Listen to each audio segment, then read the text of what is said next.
उत्पत्ति अध्याय 1 आदि में परमेश्वर ने आकाश और पृथ्वी की सृष्टि की। पृथ्वी सूनी और खाली थी और गहराई पर अंधकार छाया हुआ था और परमेश्वर का आत्मा जल के ऊपर मंडराता था। तब परमेश्वर ने कहा, उजियालो हो, और उजियालो हो गया। परमेश्वर ने उजियाले को अच्छा देखा और उजियाले को अंधकार से अलग किया। परमेश्वर ने उजियाले का नाम दिन रखा और अंधकार का नाम रात रखा। संध्या हुई और भोर हुई पहला दिन। फिर परमेश्वर ने कहा, पानी के बीच एक आकाश हो जो पानी को पानी से अलग करे, और वैसा ही हुआ। परमेश्वर ने आकाश बनाया और आकाश के नीचे के पानी को आकाश के ऊपर के पानी से अलग किया। परमेश्वर ने आकाश का नाम आकाश रखा। संध्या हुई और भोर हुई दूसरा दिन। फिर परमेश्वर ने कहा, आकाश के नीचे का पानी एक जगह इकट्ठा हो जाए और सूखी भूमि दिखाई दे, और वैसा ही हुआ। परमेश्वर ने सूखी भूमि का नाम पृथ्वी रखा और इकट्ठे हुए पानी का नाम समुद्र रखा। परमेश्वर ने देखा कि यह अच्छा है। फिर परमेश्वर ने कहा, पृथ्वी से हरियाली उगे, बीज देने वाली घास और फल देने वाले पेड़, जिनमें अपने अपने प्रकार के अनुसार बीज हो। और पृथ्वी ने वैसा ही किया। परमेश्वर ने देखा कि यह अच्छा है। संध्या हुई और भोर हुई तीसरा दिन। फिर परमेश्वर ने कहा, आकाश के विस्तार में ज्योतियां हों, जो दिन और रात को अलग करे, और समयों, दिनों और वर्षों के लिए चिन्ह हो। परमेश्वर ने बड़ी ज्योति दिन के लिए और छोटी ज्योति रात के लिए बनाई, और तारों को भी बनाया।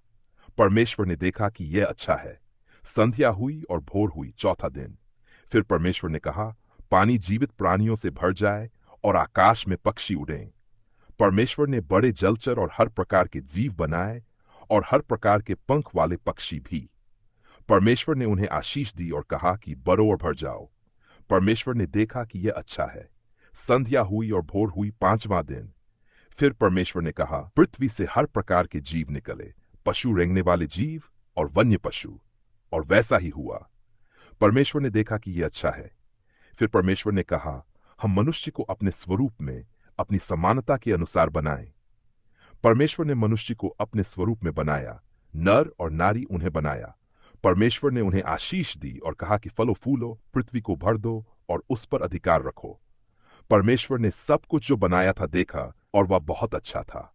संध्या हुई और भोर हुई छठा दिन। उत्पत्ति। इस प्रकार आकाश और पृथ्वी और उनकी सारी सेना पूरी हुई। सातवें दिन परमेश्वर ने अपना काम पूरा किया और विश्राम किया। परमेश्वर ने सातवें दिन को आशीष दी और उसे पवित्र ठहराया। जब परमेश्वर ने पृथ्वी और आकाश बनाए, तब खेत की कोई झाड़ी न थी और कोई पौधा न उगा था, क्योंकि परमेश्वर ने वर्षा नहीं बरसाई थी और भूमि जोतने को मनुष्य भी नहीं था। तब परमेश्वर ने मिट्टी की धूल से मनुष्य को बनाया और उसके नथुनों में जीवन की सांस फूंकी, और मनुष्य जीवित प्राणी बन गया। परमेश्वर ने पूरब की ओर अदन में एक बगीचा लगाया और वहां उस मनुष्य को रखा जिसे उसने बनाया था। बगीचे में हर प्रकार के सुंदर और फलदार पेड़ उगाए, और जीवन का वृक्ष तथा भले बुरे के ज्ञान का वृक्ष भी वहां था। परमेश्वर ने मनुष्य को बगीचे में रखा कि वह उसकी रखवाली करे। परमेश्वर ने मनुष्य को आज्ञा दी कि बगीचे के सब पेड़ों का फल तू खा सकता है, पर भले बुरे के ज्ञान के वृक्ष का फल न खाना। परमेश्वर ने कहा, मनुष्य का अकेला रहना अच्छा नहीं, मैं उसके लिए एक सहायक बनाऊं।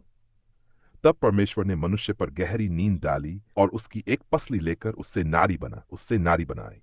मनुष्य ने कहा, यह तो मेरी हड्डियों में से हड्डी और मेरे मांस में से मांस है। इस कारण मनुष्य अपने माता पिता रहेगा और वे एक देह होंगे।